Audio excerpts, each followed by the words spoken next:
21st Century Entrepreneurship with Martin Piskarik. All right, let's talk about Media Roundtable. So this is a real passion for me. I have an ad agency, and Oxford Road, we specialize in audio. The bulk of that is podcast. And the interesting thing about the podcast universe is it's people talking. It's a lot of opinions, and the media is the message. The media is the message. So unlike most channels where you buy an ad on television, you buy an ad on a website, you put a unit somewhere, but the unit and the creative is a standalone unit. What's different in the podcast ecosystem, and has been a thing in talk radio in the 10 years before I launched the agency, is that the media asset you are buying is a human being making a recommendation to an audience. And it is the fact that you are using a human being and not just coming in as a stranger going, let me tell you about ABC Widget Company. You're coming in and you're saying, hey, I'm Martin, you know me. Let me tell you about something I use every day that I love, and I want to recommend this to you. That is an entirely different way to do advertising. But the power in it is also its greatest liability. Because if something goes sideways with you, now that reflects on the brand in a very different way. We're seeing an increase in accountability for advertisers in where they spend their money, what their supply chains look like, but also what their promotional channels look like and who they do business with. It is heightened even further when you have a spokesperson. And, look, Nike, big brands, they may hire a well-known celebrity to be their spokesperson, but you can be a relatively small player in a category, and you can have 50 different spokespersons all reading for you on their different shows. Now, you're responsible to some people for the behavior, for the reputation, for the things that are said about 50 different individuals, even if you're spending $250 for an ad once a month. So the accountability is increasing. We're seeing a shift in business today toward stakeholder capitalism. If you follow what the Business Roundtable has done, they came out a couple of years ago. They said, look, 181 of the top corporations, at least in America, they all signed a pledge. They basically said, look, we're going to change the purpose of why we exist. It used to be about serving the needs of shareholders. That was our primary KPI. They said, we're going to mix that up. We're going to actually make this about stakeholders. And what is a stakeholder? Yeah, a shareholder is a stakeholder, but your employees are stakeholders, your customers are stakeholders, your suppliers are stakeholders, your community are stakeholders. And we need to make them happy too. That's a lot of masters to serve. And so what that means is they are prioritizing social good. They are trying to do well by doing good. That's where you have things like B corporations. The world is shifting. It is much less about businesses being expected to stay in their lane, put a good product or service out into the marketplace, and make healthy profits to satisfy their shareholders. Now it's like you got to be a force for good in the world, or perceived as a force for good in the world. And I think that's radically shifting the way that companies are doing business, the decisions that they're making, and certainly the way that they're marketing, where what they pay for is increasingly important. So now put yourself in my shoes. I got an ad agency that's running on 1,000 different podcasts all the time on behalf of, 30 some different brands. And they could get hit at any minute on Twitter and be called out. Why are you supporting this person that made this statement? Sometimes employees are concerned. Sometimes you have people going to HR because of where the company that they work for advertises. Sometimes there's a third party like a Media Matters or a Sleeping Giants who exist solely to torment the sponsors of media that they disagree with. And so they'll take a line, and you don't know if it's fair or it's being taken totally out of context, and everybody puts a gun to their head and says, you need to cancel this relationship. You need to disavow it. They get an email that says, we're going to publish an article tomorrow that has your business on it that says you support this person, and everything that we are saying about them, we're going to assign to you. You're responsible for that. So we said, this is getting this is getting very difficult. And you've got the podcast world, which, as you know, is growing like crazy. It's going to be $1 billion industry in the US this year, so they say. And so how do you deal with a channel whose strength comes from the fact that you have all of these surrogates doing your messaging, all of these ambassadors spread out? For every transaction you do is a person's name that you are sponsoring, and you're accountable for everything that they say or think or have done in their past or post on social media 20 years ago, 10 years ago. Okay. There is a new level of accountability. And so we needed an answer to this. Our clients needed an answer to this. They needed a way that they could advertise effectively, but not feel like they are going into the lion's den every time they placed an ad buy, because they need to be a part of the channel, but they also need brand safety.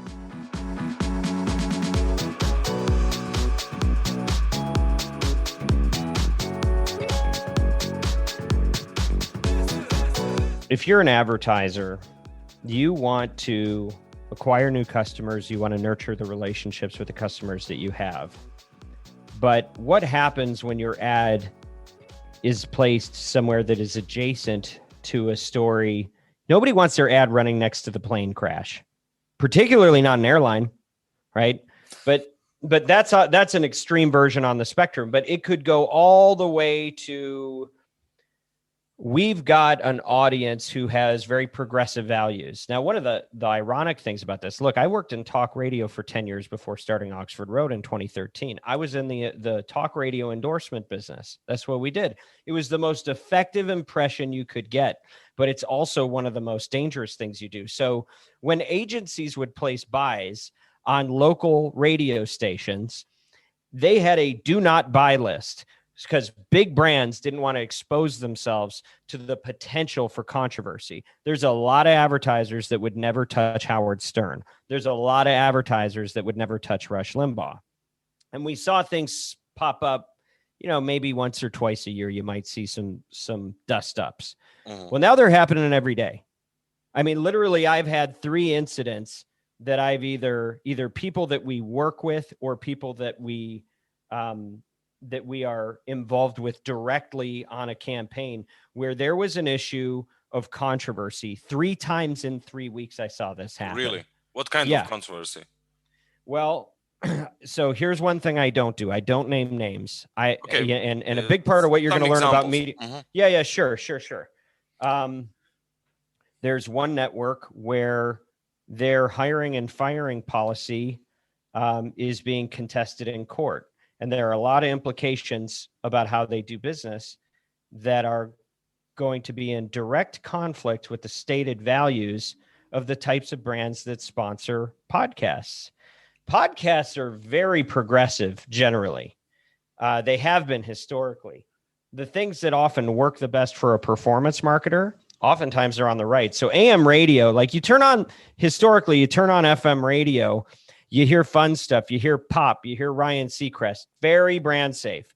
If you're a local business and you're trying to measure how many customers you get from that ad buy, not the best place for you. You go to the AM dial. You go to the AM dial for your whole life. It's been 1-800 numbers, vanity URLs, promo codes. It's all direct response. Why? Because the brands generally don't touch it. They want brand safety. They want to know that nobody's going to ask them, why did you put my brand on that show? And why am I hearing about this? They want to avoid problems, and you've got people oftentimes at the top of organizations who have a set of values that inform the reason that they exist and why they started the company and how they do business. And then you have a lot of people in the middle that, or that are more junior in a company that join because they believe in those values. But you also get a lot of people that just want job safety, job security, and they don't want to have to spend their time. They got enough problems to solve in a day. They don't want to have to meet with their board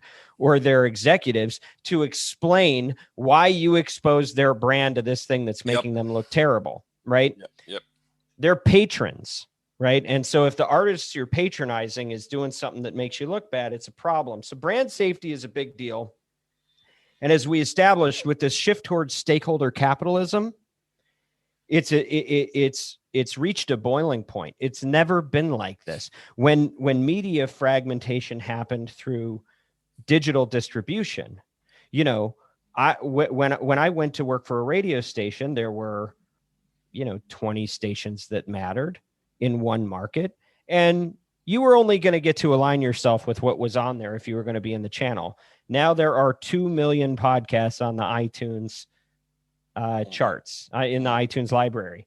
There are hundreds of thousands on Spotify, and we're just talking about one media. We're not talking about YouTube. We're not talking about blogs. We're not talking about newsletters. I mean, the fragmentation has changed the rules entirely.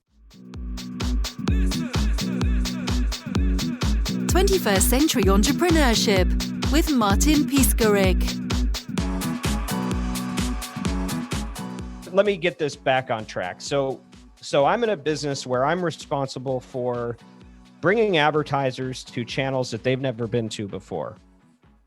And, the way you can recognize a pioneer is they're the one with the most arrows in their back, right? So as you're doing that, you start finding out, ooh, I aligned with this. That didn't work out so well. Ooh, I aligned with that. That didn't work out so well. And a lot of times the business hires you or they place a buy because they believe that's where they're going to get the most customer activations. But the things that get the most customer activations, as I've learned over time, are oftentimes the most polarizing personalities. And sometimes they're playing things up a little bit. Sometimes they're trying to whip people into a frenzy. Sometimes they're trafficking in outrage. And so when COVID hit, businesses were a little bit paralyzed in my experience. They just didn't know what to do, especially on the advertising front. Anything that they said publicly was going to have all of the news and fear in the background about so much uncertainty. And that was not a good climate for them. So one of the things we did to try to be proactive in the marketplace was we launched a podcast. We called it Media's New Deal because the marketplace was changing. Consumer habits were changing. The way they were engaging with media was changing. And we wanted to talk to some industry experts and give advice about how you can best pivot and leverage your position and the changes in the marketplace to be favorable for your brand. Well, a couple months after we started doing that, we started seeing that the country, this was like the first major national crisis we ran into, where instead of the country coming together, the country split apart. And it has continued to move that way. Every issue that comes up where you would think, I had hoped, I'll just use myself. I hoped when COVID hit that the country would come together and say, there's a problem. We need to all help each other get through this. That's not what happened. You had people fighting about masks. You had them lining up in a red line and a blue line and completely polarized. And rather than focusing on how do we work collectively to solve the problem, it was, we're going to point fingers and throw stones at the other guy and talk about how we're right and they're wrong. And it just got worse and worse and worse. So we knew that we were going into one of the most contentious elections, at least of my lifetime. Right. And so we pivoted and we really went on a journey to try and talk to people about how did we get so polarized as a nation and what part did media have to play in that? And I tried to go in, I think in my career historically, I've kind of taken the approach that like, look, you've got a job to do as a brand. You should advertise where you're going to get the most customers for the lowest spend, because that's very important to a lot of the businesses that we work with. But you can't scale that in 2020. You can't scale that in 2021. The world is changing. Whether or not you believe that's how things should be, that's not how they are. And we need to adapt to the realities of the marketplace. And the realities of the marketplace are there's a lot more accountability now. Brand safety is a lot harder to achieve. People are holding companies to a higher standard. And I also started to get a different sense of media's impact on polarization. And the fact that I think there's a lot of exploitation that's going on. I think a lot of people watch The Social Dilemma. I think that was eye-opening for me. I think there were a number of things like that in the conversations that we had on the podcast. We called it the divided states of media. And we talked to people like former Speaker of the House, Newt Gingrich, We talk to Bob Garfield from On the Media. We talk to people on both sides of the aisle, and we talk to people in media and in politics and people that are really doing things like the National Institute for Civil Discourse, trying to bring people together. And we try to understand, how can we be a force for good in this? Because I don't want to traffic in division.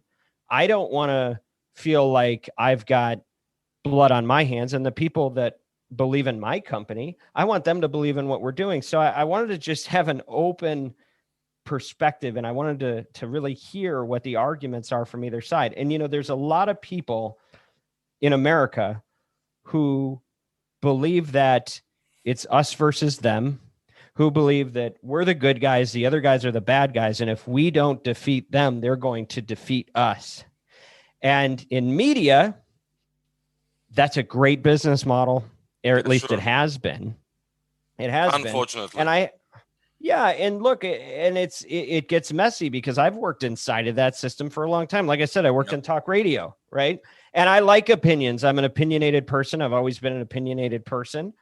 And I respect people's opinions. I think they're interesting. But I think I started to have a bit of a revelation that this isn't necessarily helpful for the country. In fact, it's probably very destructive for the country, particularly right now when we can't just debate issues. We're debating people, and we're doing so many labels. There's so much shame, and there's so little grace, and there's so little forgiveness, and there's so little effort to seek to understand people that are different from us. And I don't think that's a conservative problem. I don't think that's a liberal problem. I think that's a human problem that has gotten to a point where it is unsustainable.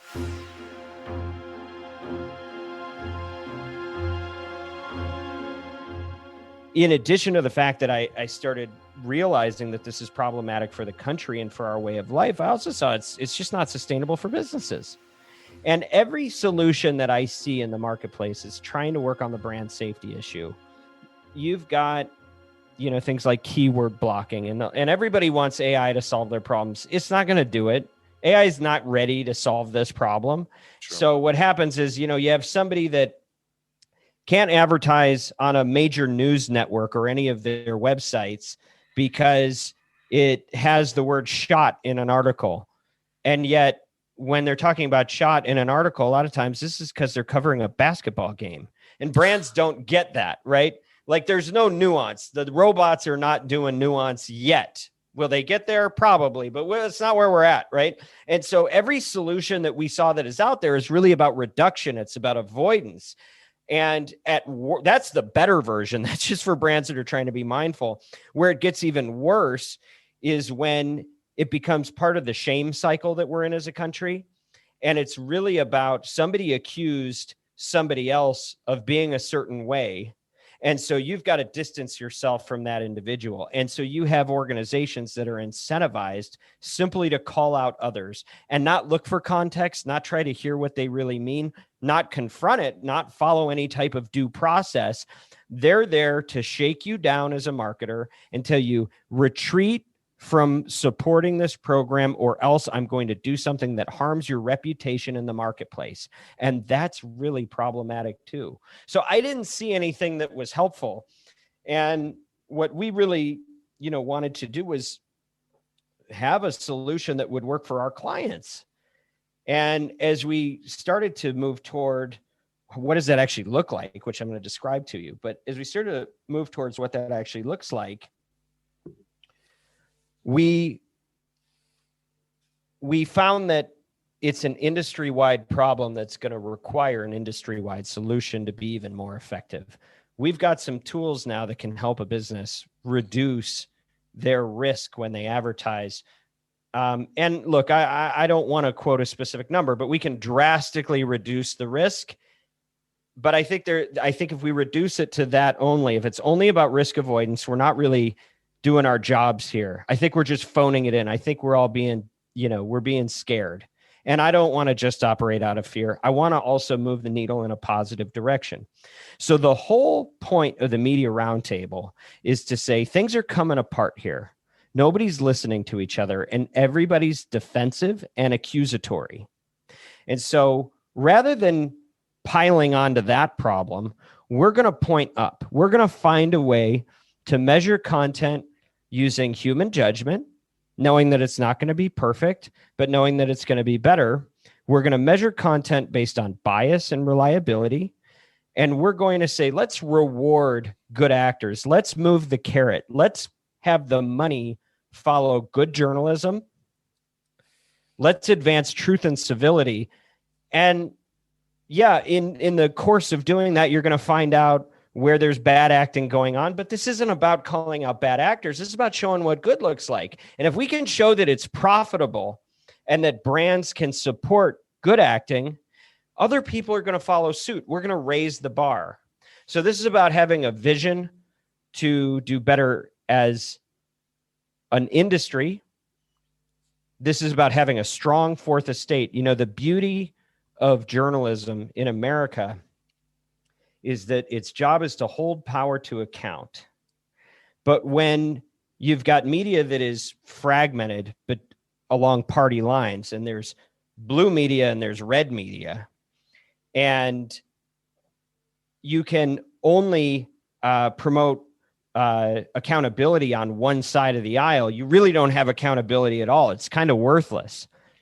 And so we want to have a set of values that we can all agree on, and we've defined those at MediaRoundtable.com. We can, you can see what our 6 values are and how we've defined those things like clarity, truth, fairness, respect, de-escalation, and tolerance.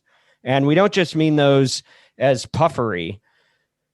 We actually have definitions that are kind of like SMART goals. They're pretty specific and pretty measurable, most of them. And we want specific things to happen. We want consumers to know whether the thing that they are consuming, is it opinion or is it news?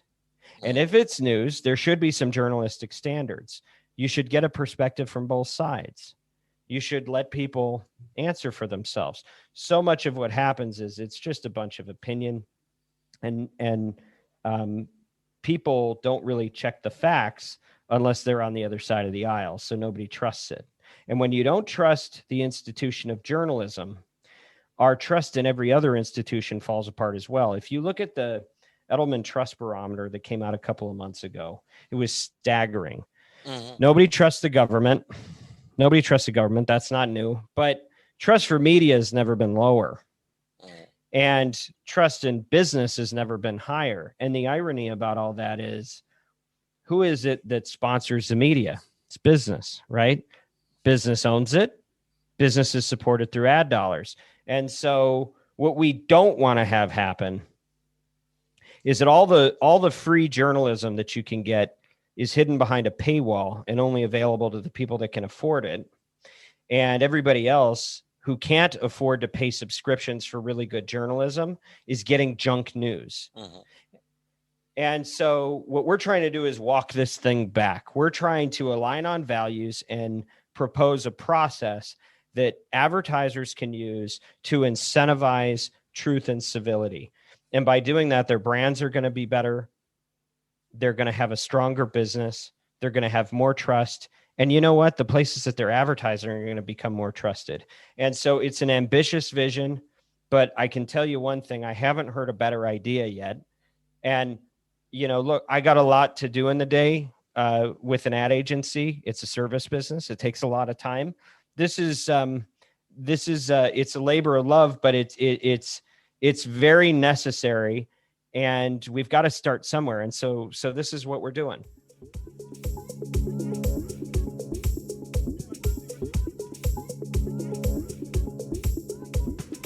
Here's where we're at today. We've launched this initiative called the Media Roundtable. We've started getting some great interest in the last few weeks. Variety ran a piece on what we're doing. A lot of the business news networks were just on Cheddar TV today, and Yahoo Finance and Media Post. A lot of publications have been picking this up, and I think that people are intrigued with the effort. But let me tell you what's really important. Martin, what you're doing is really important because you're providing a service to an audience, to an international audience, and you're talking to people that are in the business community that are trying to do well and do good. And I need help. I need help from you. I need help from your audience. We need people to get on board with this thing. And so let's talk about how that works. First of all, we have a podcast that we relaunched. We're with Podcast One, and it's called Media Roundtable. So if you go on iTunes or Spotify or wherever you're listening to this right now, look for Media Roundtable, and we want you to listen. We want your feedback. We want to know how we can do better. But the podcast is where it's our incubator. It's our lab. This is where we test ideas. This is where we go deep and really pull these things apart. I mean, we had, it was really interesting. 2 weeks this year in a row, we had somebody who covered 5 presidential elections for Fox News. We had Carl Cameron, and he was the chief White House correspondent on the election trail. He was there for like 20 years. The next week, we had Frank Sesno. He was Washington bureau chief for CNN for 20 years. Getting their perspectives is incredible, and it helped inform some of the values that we have here. What does journalism really mean? What should that look like? And how do you know good from bad? What does it look like when you're doing opinion journalism versus regular journalism? So anyway, if you're into this issue, the podcast is a great way to engage, and we want you to engage with us. We want to hear what you have to say. We want you to be a part of this cause. But the main hub for everything that we're doing is at MediaRoundtable.com. Now, when you go to MediaRoundtable.com, we're going to show you a few different things. We're going to walk you through. We're going to lay out all of our values. And when I say we're going to, it's there. So you go to MediaRoundtable.com, you learn about our values. Then we have resources for you, because the point is, how do you actually live these things out? It's nice to sign our pledge. We do have a pledge, and we'd like advertisers to sign it, to say that we support these values and we're committed to taking these values and trying to incorporate them into how we do ad planning. But there's other things that happen. You know, we're talking about brand safety. You can't have brand safety 100% of the time. There's always going to be something. You know, you could be on the most brand safe program in the world, and there's a personal conduct issue that happens with somebody who's on staff there. You just don't know what's going to happen. Now, people talk a lot about cancel culture. A lot of people call it accountability. Our position is that a lot of content should be canceled. There should be accountability. Not everything. And one of the things that's missing right now is due process. We have a lot of mob justice and a lot of assumptions being made. Mm-hmm. One of the things that we're doing is saying, okay, what do you do when you get into trouble? Now, we have some best practices that brands can take advantage of, and we're happy to provide free resources and free advice to do that. But for example, another thing that we've done is we have partnered with the Cambridge Negotiation Institute. So here's what that means. If, let's say, you've got an advertiser on your podcast that's been with you for 10 years, and then all of a sudden Twitter catches fire tomorrow and starts saying that you're this, you're that, right? Normally what they want to do is they want to go, get me out of there. And then they make a statement, they denounce you and everything that you've ever stood for. They say, we got nothing to do with, we never knew him. So what we're saying is take a breath, pull out, hit pause. Uh-huh. Don't make any big decisions. Let's have a conversation. And if that conversation might be complex, because you have stakeholders to care about, your board's going to have opinions, your employees are going to have opinions, your customers are going to have opinions, and you don't want to discount those people because you're having to respond in real time with a permanent decision about a relationship that you've had in place. Well, we can help facilitate some of that through our ad agency, Oxford Road, but most people don't work with Oxford Road. So we try to give you some best practices so that you can do these things. But if you're really in a jam, you can work with the Cambridge Negotiation Institute, and they have Harvard professionals who can mediate a solution, take inventory of what the needs of your stakeholders are, help make sure you've got all the facts about the situation, and orchestrate a great solution that best serves all your stakeholders. Because sometimes that means you need to discontinue a relationship. Sometimes it means you need to terminate a relationship temporarily. Sometimes that means you just need a little more information about what was really meant. There's a lot of different ways to solve a controversy problem, and we don't believe there's a one size fits all. So that's the type of resource that we have there. The other thing that I think is really compelling for people is, in addition to some of the other partnerships, we have a partnership with the National Institute for Civil Discourse, Mm-hmm. which is a bipartisan group originally founded with Bill Clinton and George Bush Sr. But in addition to that, Ad Fontes Media is very, very interesting because what they rate the news. They have a chart, and on the y-axis, it's reliability, and on the x-axis, it's political bias. So when you're planning what media you're going to sponsor, this is the first tool that's really been out there effectively to be able to say, here's how we define our business and our values. And we just want to match ourselves with media that overlaps with that. That's not something you can get with Nielsen. That's not something that you can get with most of the media buying and planning tools that are out there. So they've launched a product called Ad Apex, and something that we were able to do as part of this effort is we said, we got together with their team and said, listen, the podcast landscape is a wild, wild west. There's 1 million of these things, 2 million. And people need some clarity here. So we started with the news genre, and they have created a media bias chart for podcasts in the news genre. According to the Apple charts, there's at least 140, and it's growing all the time. And you can actually, you can see some of what they have for free if you go there right now at adfontes.com. But you can also subscribe and pay for the full chart, and you can use that as a media planning tool. So you can plan ahead to get in front of this stuff and make sure that you're balancing your business objectives with your brand values. That's the tightrope we all have to walk. And then if you get into trouble, if you find yourself in the middle of something, we've got solutions for you. We've got best practices for you. The Media Roundtable is the thing that I needed for my agency and for my clients, but we've made it available to everybody. For free. Yeah, I mean, listen, if you have to do work with some of the partner organizations, for example. Sure. Yeah. But resources are there. The resource is free. Absolutely. Yeah. And listen, if all anybody did was sign the pledge, that's really meaningful. That is free to do, because we have to send a message to content creators that there is money on the other side of this thing. Let me tell you, Martin, what we're not waiting for. We are not waiting for media organizations to wake up tomorrow and go, you know what? We've been part of the problem. We're going to change our algorithms. We're not going to talk about the things that get us the best ratings because we don't think that's healthy. And we're not, I think consumers are getting more savvy. I think they're getting more thoughtful, but we don't expect that everybody's going to wake up and tune out of their favorite cable news network simply because it's bad for them. So what we're going to do is we're going to bribe people. And I don't mean that in an illegal way. Yeah, I mean, we're going to bait the hook with money and say, if you are a creator, if you are a network, you will actually have a better business, a more profitable business, because you're doing right by your audience, because you're doing right by your country. And so we're changing the incentive structure. And I think that's the only way this thing will really move. I don't think it's going to be government intervention. I think that's going to, look at Facebook. The way that policies change depending on who's in office. Look at, you can look at the major platforms and see, that things kind of go the way of the political winds.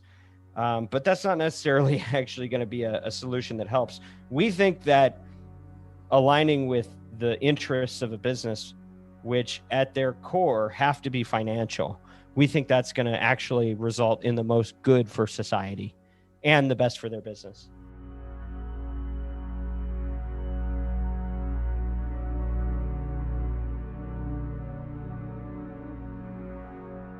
What's the awareness level?